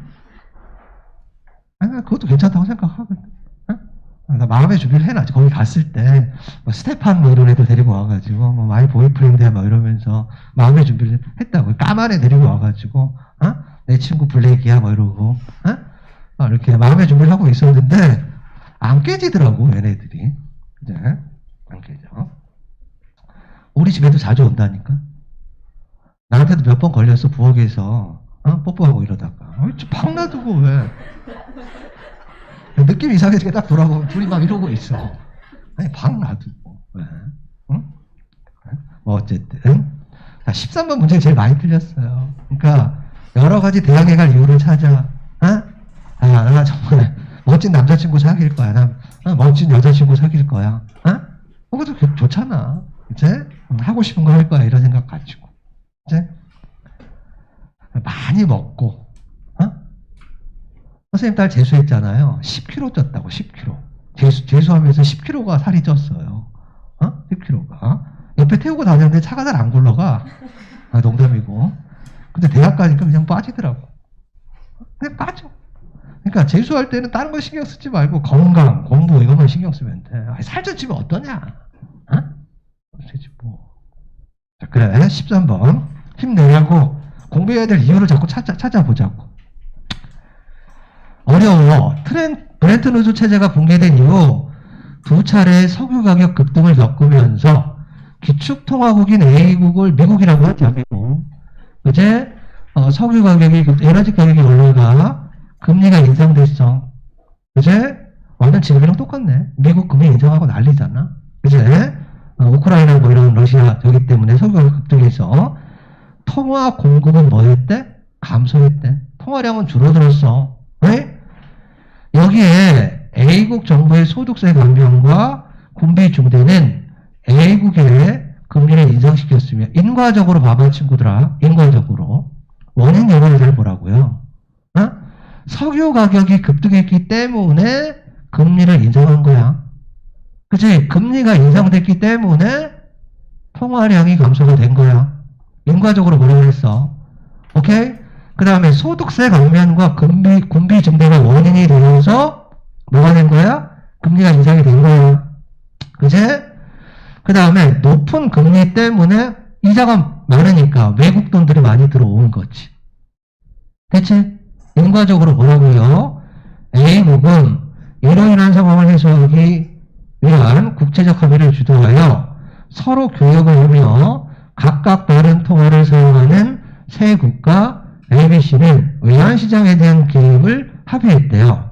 이로 인해 A국 통화에 대한 B국 통화와 이거를 잘 봐야 돼. 마지막 문장. 이로 인해 A국 통화에 대한 A국 통화에 대한 B국이고 A국 통화에 대한 C국이야. A국 통화에 대한 B국 통화와 C국 통화에 미국 통화의 환율은, 시국 통화의 환율은 각각 50%씩, 얘 50%, 얘 30%씩 뭐 했다고, 친구들아? 환율이 어떻게 됐다고? 하락했다고 그랬지. 얘는 50% 하락하고 얘는 30% 하락했다는 거지. 이 얘기를 정리하면, 요거를 잘 봐야 되잖아. 이 얘기를 정리하면, 비국 통화의 가치가 50% 뭐가 된 거야? 평가 절상된 거지. A국 통화에 대한 B국 통화의 가치가 50% 평가 절상된 거고, 얘는 30% 평가 절상됐다는 거지. 뭐가 하락했다는 것은, 환율이 하락했다는 것은 가치가 올라가는 거잖아. 무슨 말인지 알겠습니까? 이거는 미국 돈의 가치는 떨어지고 독일 돈의 가치와 일본 돈의 가치가 올라갔다는 얘기야, 이게. 무슨 말인지 알겠습니까? 이해됐지? 그러니까 환율 하락과 평가 절상은 같은 말이다. 됐지? 여기까지 이 부분을 이해하는 게 중요해. 그러면 문제를 틀리게 냈는데, 얘들아, 틀릴 수밖에 없게 냈는데, 이 두 개를 비교해봐. 어떤 돈의 가치가 더 올라갔지? 비국 돈의 가치가 더 올라갔어요? 시국 돈의 가치가 더 올라갔어요? 비국 돈의 가치가 더 올라간 거잖아. 그치? 그러니까 비국하고 시국을 비교해보면 얘의 가치가 더 큰 거지. 돈의 가치가 더 큰 건 비국이잖아. 50% 올라가고 얘는 30% 올라갔으니까. 그러면 이 둘이 무역을 하면, 비국하고 시국이 무역을 하면 누가 유리하냐? 돈의 가치가 높은 데가 유리하니, 돈의 가치가 낮은 데가 무역에 유리하니, 수출에 유리하니, 낮은 데가 유리하는 거야. 그러니까 얘네 둘이 교역을 하면 경상수지 흑자를 보기 원하면, 경상수지의 흑자는 어떤 나라가 될 가능성이 있고, 시국이고, 비국은 둘이 교역을 하면 전부 다 가치가 올라갔기 때문에 얘는 경상수지의 적자를 볼 거라고요. 이걸 가지고 이제 선택지를 만드는데 이게 되게 어려운 거지. 이에 대해서 다시 A국 통화에 대한 B국의 환율을 50% 하락시켰대. 환율이 하락했다는 건 가치가 어떻게 됐다는 거 올라간다는 거잖아. 얘는 30% 하락했으니까 30% 올라갔다는 거잖아. 그러면 B국은 50% 올라가고 C국은 30% 올라갔으니까 더 가치가 올라간 건 B국이잖아. B국하고 C국이 뭐 하면, 국제 거래를 하면, 무역을 하면 돈의 값어치가 낮으면 낮을수록 수출에 유리하다고요. 무슨 말인지 알겠습니까? 그러니까 경상수지 흑자는 C국이고 뭐 B국이 적자를 볼 확률이 있다. 이거 두 나라만 보면. 됐지? 자, 그럼 1번 봐봐. A국의 금리 인상은 통화 공급 감소로 이게 끊어. 친구들아,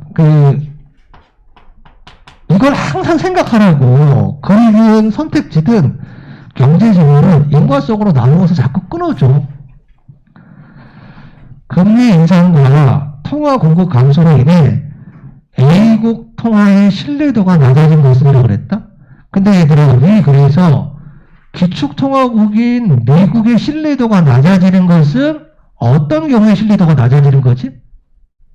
돈이 많이 풀리면 낮아져요? 통화 공급이 많이 돼야 낮아져요? 아니면 적게 돼야 낮아져요? 신뢰도는 많이 공급이 신뢰도가 낮아지는 거잖아.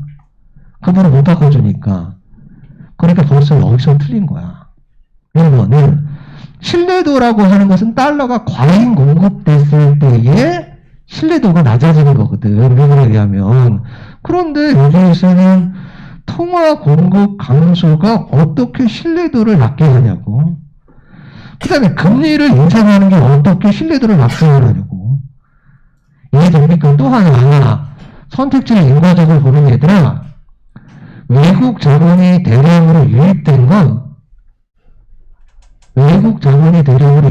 건, 잘 들어.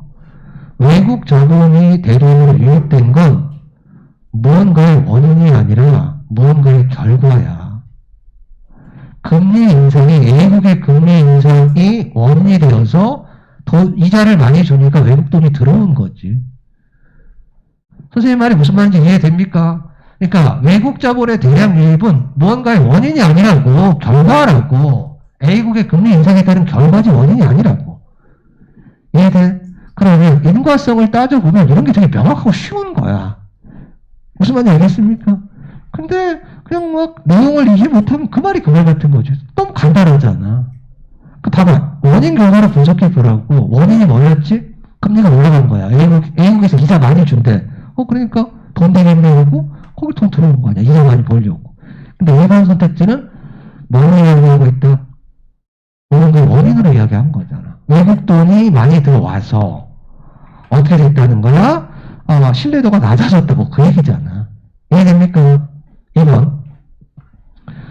국제적 합의로 인해 A국 통화에 대한 B국 통화의 환율 하락으로 국제 이동성 공급이 증가하여. 얘들아, 그러니까 A국 통화에 대한 B국 통화의 환율 하락은 A국 통화의 가치가 상승된 게 아니라 하락된 거겠지. 그러니까 통화 가치가 상승한 건 A국이 아니라 뭐지? B국이지. 그렇지. A국의 통화 가치는 하락이 되고 B국이 올라간 거잖아. B국의 환율이 하락한 거니까. 그치? 3번. 다른 모든 조건이 원하지 않았다면 두 개를 묶어야 돼. 국제적 합의로 인해 A국 통화에 대한 B국 통화의 환율과 이거지 얘들아. A국 통화에 대한 B국 통화의 환율. 응? A국 통화에 대한 B국 통화의 환율은 어떻게 됐지? 하락했지. 그치? 근데 여기가 B국 통화에 대한 C국 통화의 환율이잖아. A국 통화에 대한 B국 통화의 환율이고, 그 다음에 뭐라고 되어 있냐면, B국 통화에 대한 C국 통화의 환율이잖아. 머리 아프게 만들어놨는데, A국 통화에 대한 B국 통화의 환율은 하락했지.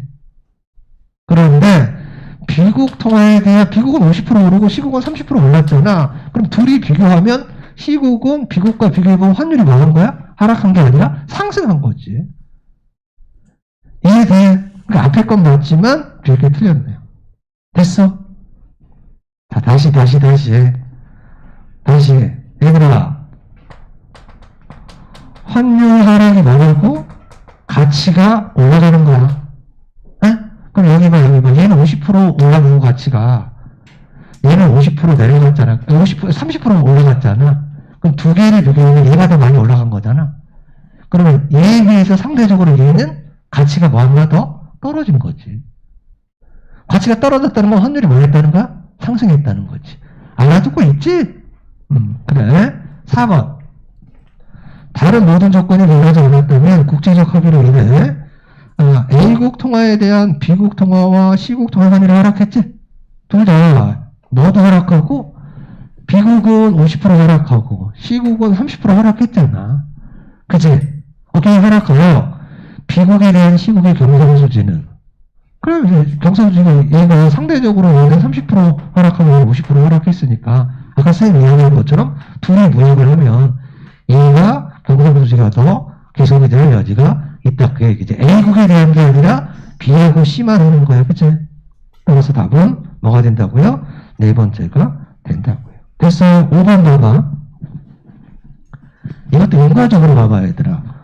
다른 모든 조건이 변하지 않는다면 A국의 소득세 감면과 군비 증대로라고 돼 있지. 그럼 소득세 감면하고 군비 증대가 원인이라는 거잖아. 아니, 소득세 감면하고 군비 증대가 어떻게 경상수지에 영향을 줘? 그러니까 얘는 소득세 감면 군비 증대가 경상수지를 악화시켰다는 거거든. 선생님은 이게 인과성을 가지지 않는다고 생각해요. 경상수지는 무역에 관한 거거든. 네? 오케이? 그 다음에, 어쨌든 경상수지가 악화되면, A국 통화에 대한 B국 통화의 환율을 하락시켜야겠지.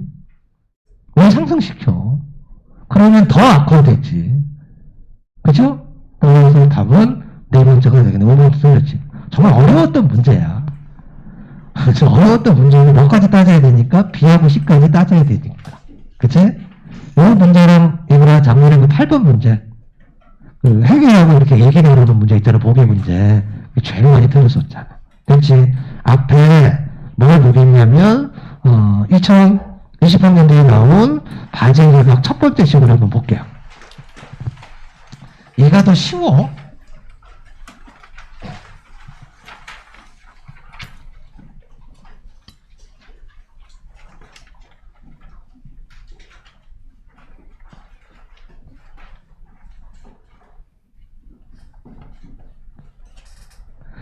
이 2018학년이랑 20학년이랑 되게 비슷하거든?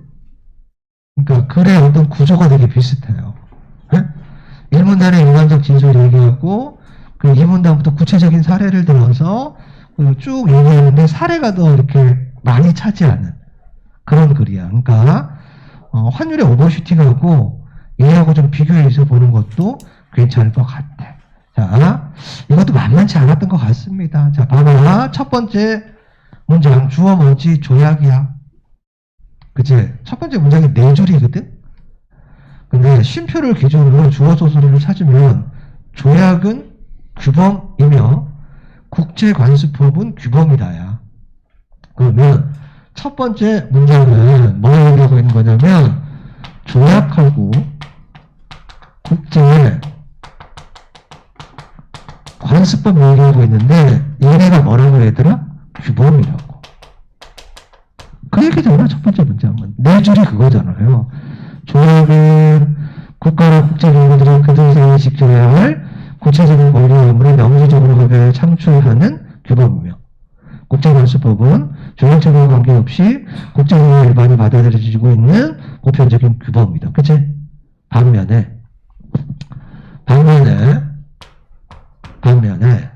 얘들아 A가 나오고 반면에 나오면 뭐 차이점하고 혹은 뒤에 게 중요한 거지. 반면에 경제 관련 국제기구에서 국제기구에서 어떤 결정을 해. 이 결정사항 자체는 권고적 효력만 있을 뿐 법적 구속력이 없는 것이 일반적이라. 다시 말하면 규범적 성격을 가지지 않는다고. 응? 그런데 국제결제은행사내 바젤위원회가 뭐지 얘들아? 바젤위원회가 경제 관련 국제기구일 거 아니겠니? 그치? 여기에서 뭐를 정했어? BIS 비율을 정했단 말이야? 얘는 규범적 성격이 있다 없다? 없다. 권고적 효력만 있는 거다. 꼭 안 지켜도 된다. 안 지켜도 된단 말이야. 그치? 그런데 말이야, 얘는 안 지켜도 되는데, BIS 이 비율이 뭐 된다고? 굉장히 엄격히 뭐 된다고? 지켜진다고. 그치? 엄격히 지켜진다는 건 얘가 규범이 아님에도 불구하고 규범적 성격을 지닌다고. 이상하잖아. 왜 이러냐고. 그치? 자, 봐봐. 국제 간의 조약을 체결해. 무슨 강화도 조약을 체결해요. 뭐 1976년, 아니 1876년이. 뭐 강화도 조약을 체결해. 어? 뭐 테스라 카프트 공전 조약을 체결해. 지켜야지. 국제관습법이 있어. 지켜야 돼. 안 지키면 안 돼. 의무란 말이야. 근데 경제기준이 있어. 여기서 뭘 결정해? 안 지켜도 돼. 지키면 좋고 안 지켜도 된단 말이지. 근데 너무너무 잘 지키는 거야 사람들이. 네? 잘 지킨다는 얘기는 이 규범적 성격을 갖는다 그 얘기야. 그치? 이상하잖아. 이게 이거를 쓴 이유지. 그치? 오케이? 이는 위반에 대한 제재를 통해 국제법의 효력을 확보하는 데 중점을 두는 것이 일반적인 경향을 되도록 꼭 법으로 강제한다고 지키는 건 아니라는 거지. 그치? 이렇게 지키는 이유는 뭐라고? 왜 그런다고? 신뢰가 형성하는 구속력 때문에 그런다 그 얘기예요. 그러니까 규범적 성격을 가지 않더라도 신뢰라고 하는 건 뭘 가질 수 있다? 어떤 행위에 있어서 구속력을 가질 수 있다는 거야. 됐지? 이 문제 갈게요. BIS 비율은 이제 구체적으로 하는 거야. BIS 비율은 은행의 재무관리성을 유지하는 데 필요한 최소한의 자기자본 비율을 설정하여 궁극적으로 예금자와 시스템을 보호하기 위해 바젤위원회에서 도입한 것이다. BIS 비율은 이런 목적으로 도입한 거야. 그치? 바젤위원회에서는 BIS 비율이 적어도 규제 비율인 8%는 되어야 한다는 기준을 제시하였다. 이에 대한 식은 다음과 같다. 이런 경우가 많이 있지는 않지만 수능 독서에서 수식이 제시되면 반드시 문제로 활용된다고 생각하세요. 응? 반드시. 이제 수식을 이용하고 있는데 BIS 비율을 이야기합니다. 그죠? 근데 분모가 있고 분자가 있단 말이야. 퍼센트인데 여기 이제 유형, 가중, 자산이고 위에가 뭐냐면 자기 자본이에요. 자기 자본이야. 또 자지 말고 선생님 잘해내 이러고 선생님 힘드니까 자자 이렇게 하지 말고 곱하기 뭐가 된다고? 100이 된다고. 자, 뭐 기억한다? 실전 팁. 수식은 문제로 반드시 활용.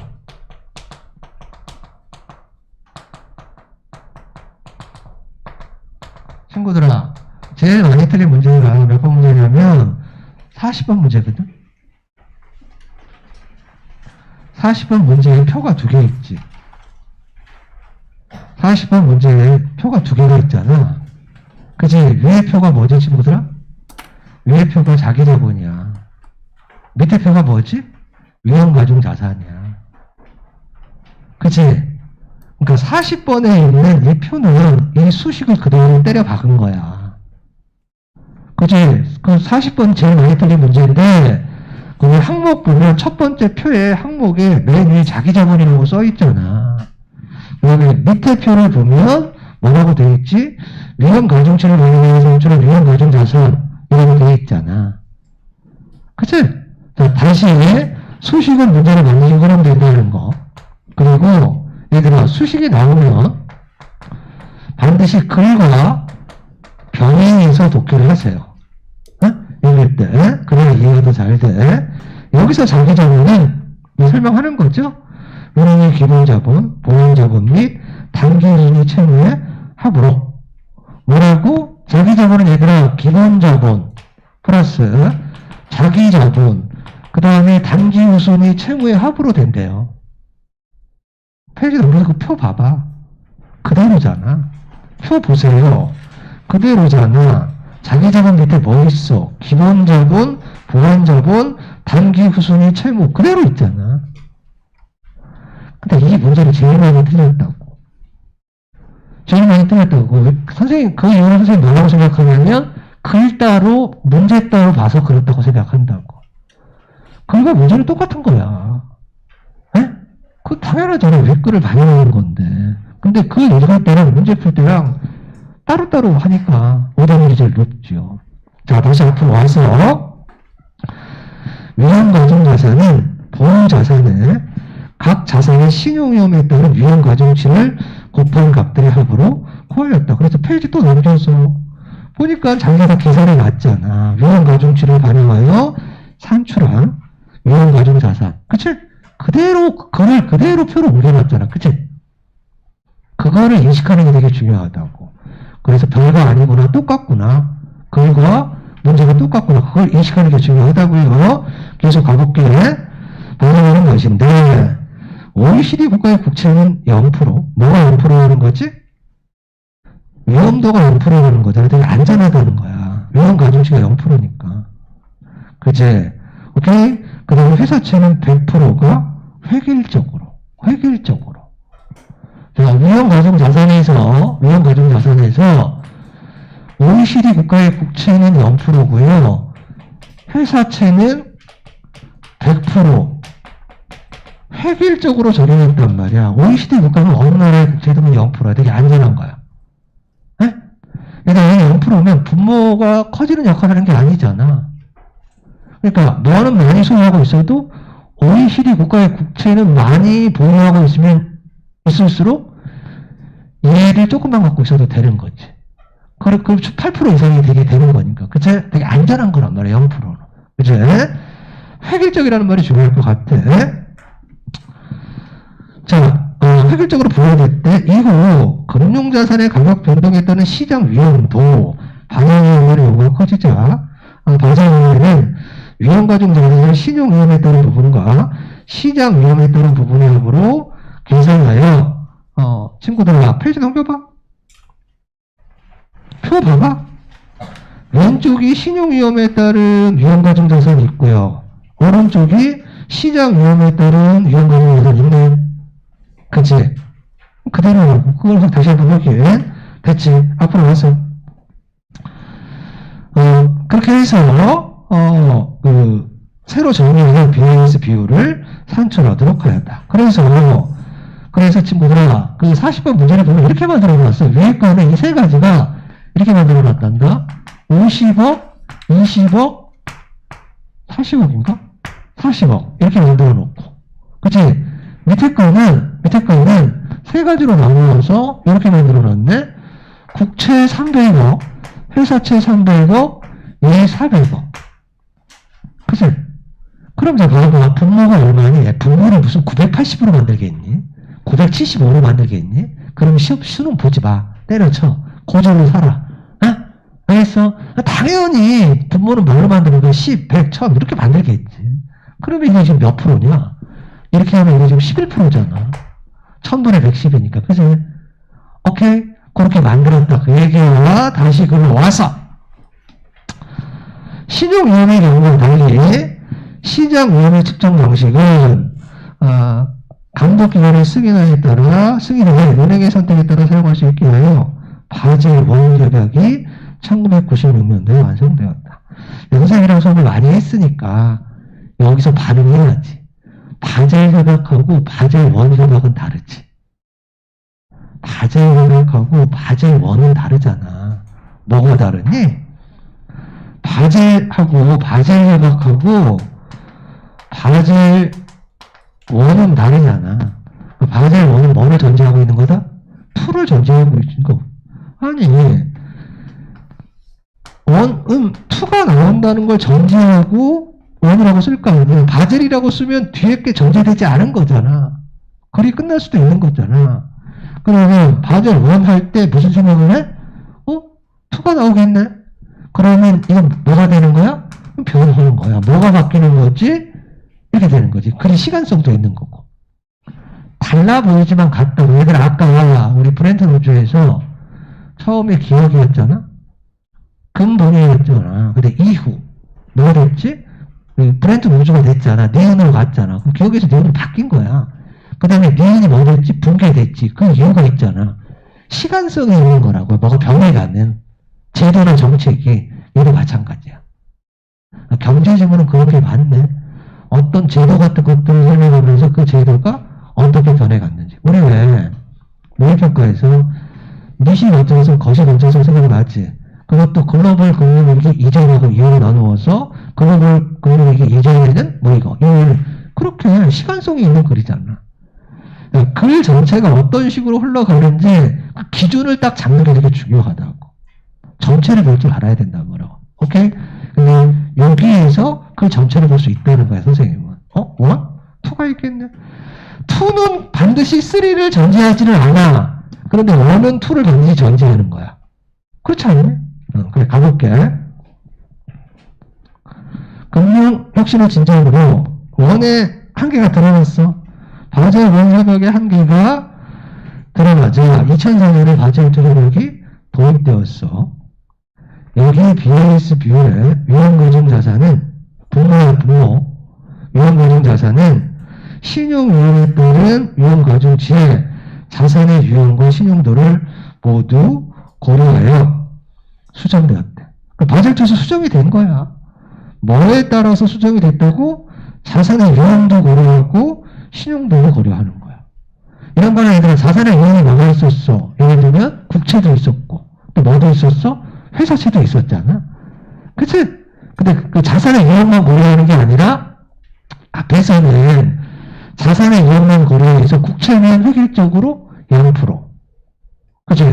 그 다음에 회사채는 획일적으로 100%. 근데 이제 그게 아니라 자산의 유형만 구별하는 게 아니라 국채도 신용도를 따지는 거야. 회사채도 신용도를 따지는 거야.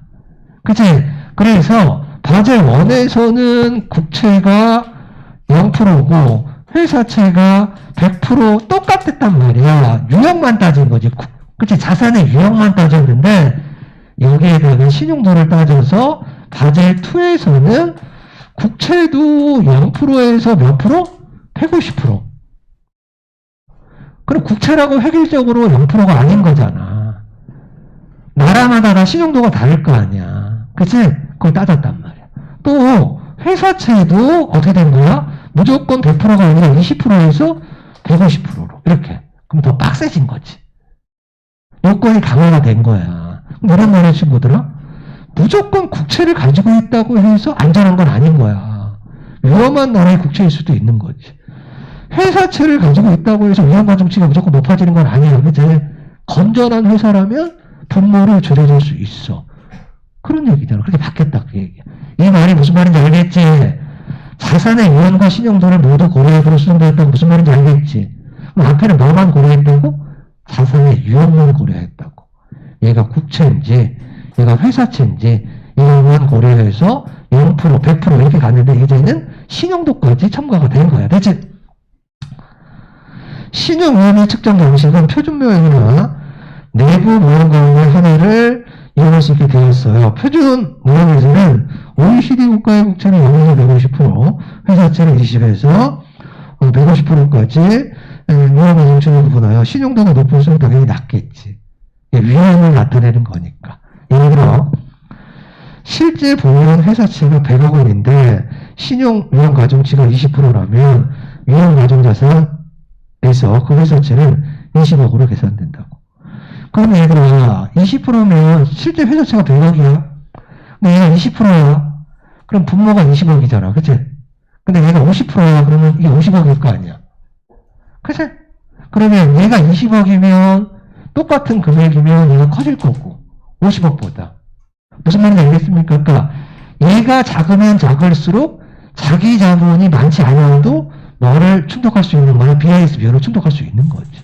이해됩니까? 그렇게 됐어. 자, 그럼 뭐예요? 내부 모형은 은행이 선택한 위험 추적 방식을 감독 승인에 그 은행이 사용할 수 있도록 하는 거래요. 또한 감독 기관은 필요시에 위험 가중 자산에 대한 자기 자본의 최저 비율이 규제 비율을 척하도록 몇 프로? 뭐 예를 들면 8%가 넘도록 그제 자본운용이 요구할 수 있게 함으로써 자기 자본의 경직된 기준을 보완하고자 했다. 요게 얘들아 요거를 8%가 넘게 요구할 수도 있었다 그 얘기야. 그치? 됐지? 응, 그래. 3은 됐고 4은 다 최근에는 바젤 3 협약이 발표되면서 자기 자본에서 단기 후순위 채무가 제외되었대. 여기 보면 친구들아 얘가 있었잖아. 얘가 뭐 한 거야? 빠졌어. 얘들아 얘가 빠졌다는 건 얘네들을 어떻게 해야 되는 거야? 늘려야 되는 거잖아. 얘가 빠지면 이거 지금 7%잖아. 70억이니까. 그럼 늘려야 되는 거다. 빡세진 거야. 가만 보니까 선생님 가만히 보기 싫어 이러지 말고 가만 보니까 바젤2는 얘를 손본 거고 분모를 손본 거고 바젤3는 얘를 손본 거네. 바젤1을 딱 만들어 놓고 뭔가 변호를 줬는데 바젤2에서는 밑에 걸 손본 거야. 자산의 유형에다가 신용도. 그걸 보는 학생이 있고 보지 못하는 학생이 있겠지 뭐. 바젤3는 얘를 손본 거라. 그래? 계속 그 거침장에 빠졌어. 또 위험 가중 자산에 대한 기본 자본의 비율이 최소 5%. 얘가 5%가 돼야 되는 거야. 얘가 이게 기본 자본이잖아. 얘가 기본 자본이고 얘가 보완 자본이잖아. 그럼 8% 얘는 지금 이 5%안 되잖아. 몇 프로야? 5%밖에 안 되잖아. 그럼 얘를 최소한 얼마로 만들어야 되는 거야? 60억으로 만들어야지. 그래야 6%가 될 거 아니야. 얘가 60억이고 얘가 20억이면 둘이 합쳐서 80억이고 그러면 1000분의 80억이니까 8%를 충족할 거 아니야. 그치? 그래. 기본 자본의 위험 가중 자산에 대한 기본 자본의 비율이 최소 6%가 되게 보완하여 자기 자본의 손실 복원력을 강화할 때 이처럼 새롭게 발표되는 마지막 협약은 이전 협약에 들어있는 관련 기회를 개정하는 효과가 있대요. 대체 1, 2, 3 다 된 거야. 이제 1이 있고 그 다음에 2는 분모 손본 거고 뭐는 3는 분자 손본 거야. 대체 그렇게 나누어서 정보를 보면 쉬워. 자, 바젤 협약은 우리나라를 비롯한 수많은 국가에서 채택하여 제도화하고 이때 현재 바젤 조항에는 28개국의 금융당국들이 회원으로 가입돼 있어. 우리 금융당국은 2009년에 가입해서 하지만 우리나라는 가입하기 훨씬 전부터 BIS 비율을 도입하여 시행했대. 회원 국가도 아닌데 지킨 거야, 그치? 회원 국가가 아니니까 얘들아 구속력이 없잖아. 안 지켜도 되잖아. 회원 아니니까. 무슨 말인지 아십니까? 근데 지킨 거야. 그치? 현행 법제에서도 이것이 반영되어 있대요. 바젤 기준을 따름으로써 은행이 믿을 만한 징표를 이런 거네. 우리가 회원은 아니지만 우리는 이런 거 지키고 있어. 그러니까 너희는 우리를 믿어도 돼. 이게 뭐지 친구들아? 신뢰가 형성하는 구속력인 거야. 그치? 재무 건전성을 의심받는 은행은 국제시장에 자리를 잡지 못하거나 심하면 만약에 국제시장에 이렇게 들어오면서 거래를 못하게 하는 거잖아. 그러니까 회원 아니더라도 뭐 한 거야? 지키는 거지. 이거를 지킨다는 건 뭐? 우리는 건전해, 재무 건전성이 있어, 이런 걸 보여주는 거니까. 마지막 단락. 바젤 위원회는 은행 감독 규정을 위한 제정해요. 그 현장의 헌정에서는 회원들은 지켜야 돼. 당연히 의무가 있어. 하지만 바젤 위원회가 회원국이 아닌 다른 국가에 대한 감독 권한은 없단 말이야. 초국가적 권한은 없고 그 결정도 법적 구속력이 없어요. 근데 회원국은 29개인데 28개인데 100개가 넘는 국가들이 따른단 말이야. 이는 국제기구의 결정에 형식적으로 구속을 받지 않는 국가에서까지도 자발적으로 시행하는 거야. 그래서 이런 거 뭐라고 한다? 말랑말랑한 법이라고 한다. 이거는 얘들아 말랑말랑한 법은 안 지켜도 지키는 거지. 회원 국가가 아닌데도 지키는 거지. 그러니까 이 문제는 그렇게 풀어야 되겠네. 41번 문제 이렇게 풀어야 되겠네. 41번 문제는 밑줄친 기억에 해당하는 사례. 이건 뭐지? 지키지 않아도 되는 나라인데 지키는 거. 회원 국가가 아닌데도 지키는 거래. 그지? 그러니까 당연히 3번 선택지랑 4번 선택지는 날려야 되겠네. 아니 밑줄친 기억은 뭐 회원 국가가 아니는데 지키는 거란 말이야. 그 1번 보세요. 바젤 위원회가 국제 금융 현실에 맞지 않게 늘 바젤 기준은 상관없는 거고. 그치? 그 다음에 바젤 위원회가 회원 국가가 아닌 국가에 대해서 지켜 이렇게 얘기하는 것도 아니잖아. 3, 4번은 아니고 5번이 다르겠죠? 회원 국가가 회원이 아니야. 그런데 자기네가 알아서 지킨다고. 오케이, 그렇게 풀어야 돼. 오케이. 자, 앞에 좀 옵니다. 38번 문제. 됐지? 이게 더 쉽지? 이게 더 쉽지 않습니까? 그런데 길어도. 자, 밑글의 내용 정기의 인식. 특정한 국제적 기준의 내용적인 변화 양상. 맞아요? 특정한 국제적 기준이 뭐야? BIS 비율이지. 변화 양상 뭐지? 1, 2, 3지. 그치? 그게 국제사회에 적용되는 적용하는 규범은 아닌데 규범적인 어떤 성격을 드러내고 있는 거니까 답은 1번이겠지. 그죠? 37번, 38번은 쉬워요. 38번. 적절하지 않은 거야. 조약. 1번 단에 있습니다. 그죠? 조약을 체결한 국가들에 대하여 권리의 의무를 부과하는 거죠. 2번. 새로운 방정협약이 발표되면 기존 방정협약에서의 기준이 바뀌지. 변경되는 경우도 있잖아. 3번. 딱딱한 법이 있고 말랑말랑한 법이 있죠. 신뢰로서 구속력을 갖는 건 뭐지? 말랑말랑한 법이잖아. 딱딱한 법은 신뢰로서 법적 구속력을 갖는 게 아니라 제재로서 못하게 함으로써 법적 구속력을 갖는 거니까 바뀌었어요. 정답은 세 번째 거. 됐지? 페이지 올려보자. 여기서부터 좀 틀리더라고. 39번, 40번이 제일 많이 틀렸어요. 자, BIS 비율인데 얘들아 2, 3, 4를 묶어야 되겠지? 1, 2, 3로 나눠야 될 거 아니야. 그치? 1번은 1, 5번은 3, 그치? 그 다음에 2, 3, 4는 2잖아. 그러면 바젤 1 협약에 따르면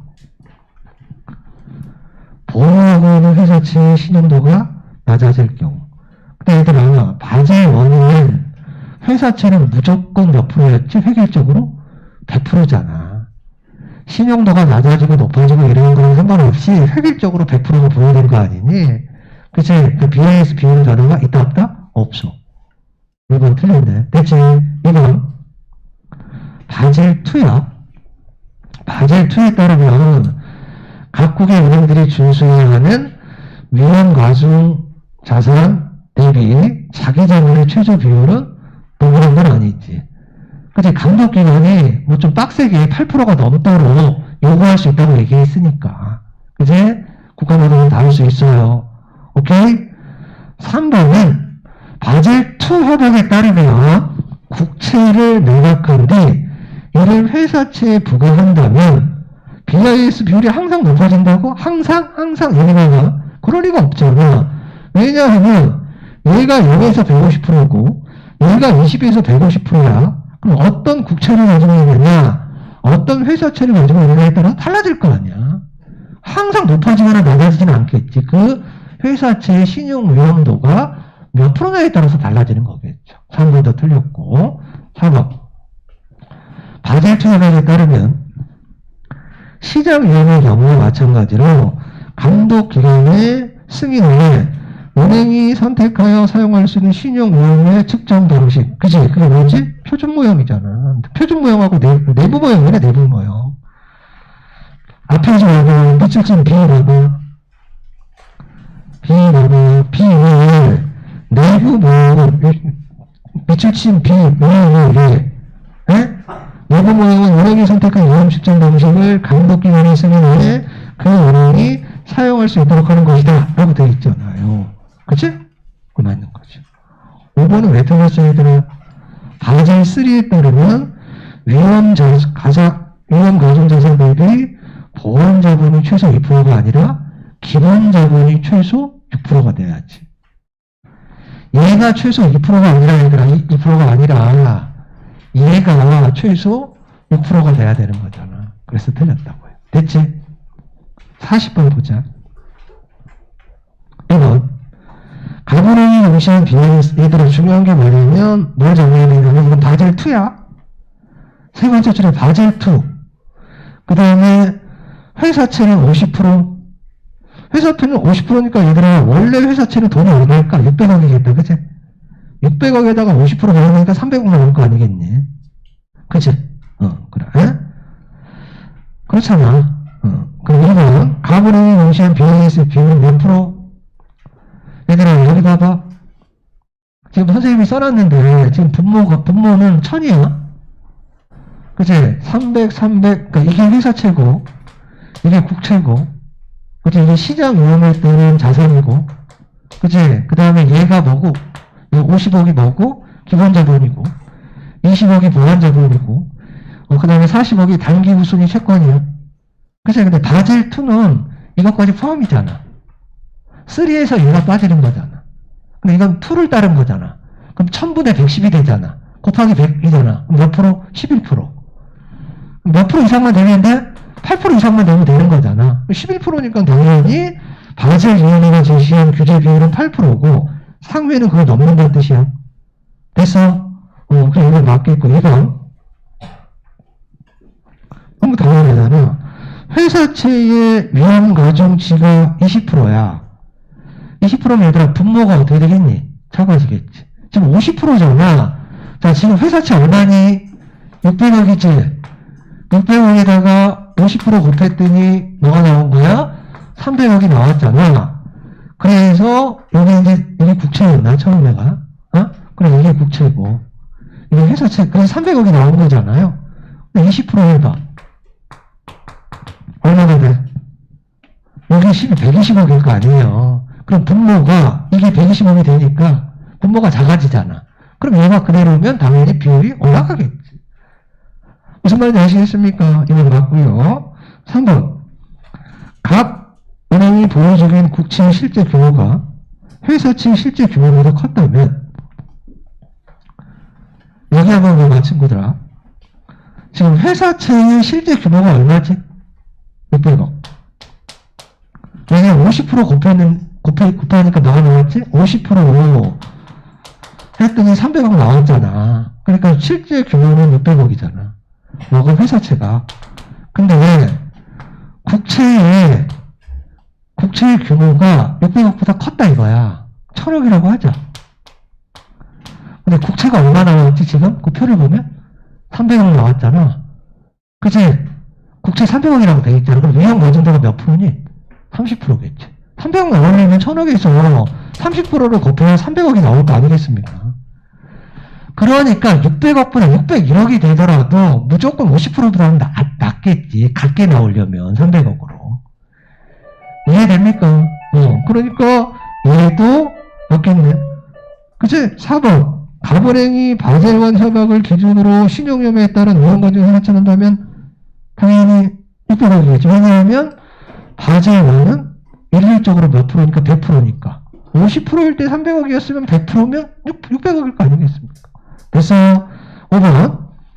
가불행위 위험 가중 자산의 변동 없이 보완 자본을 10억 증액하는 게 아니라 기본 자본이 최소 6%가 돼야 되니까 뭐를 기본 자본 50억을 늘려서 10억으로 늘려 60억으로 늘려서 돼야 충족할 수 있는 거죠. 보완 자본이 아니라 기본 자본을 10억 증액해야 되겠지. 됐지? 그래서 답은 5번이 되겠네요. 뭘 아시면 되냐면 친구들아, 글과 표가 똑같다는 걸 알면 돼. 42번은 3번이 나오죠. 해설지 나눠드릴게. 해설지도 만들었어요.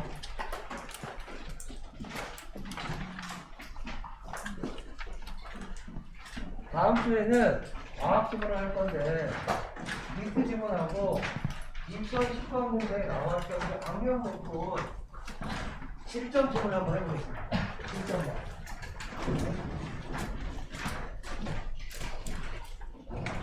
위에서 나온 거 있고 고생하셨습니다. 네.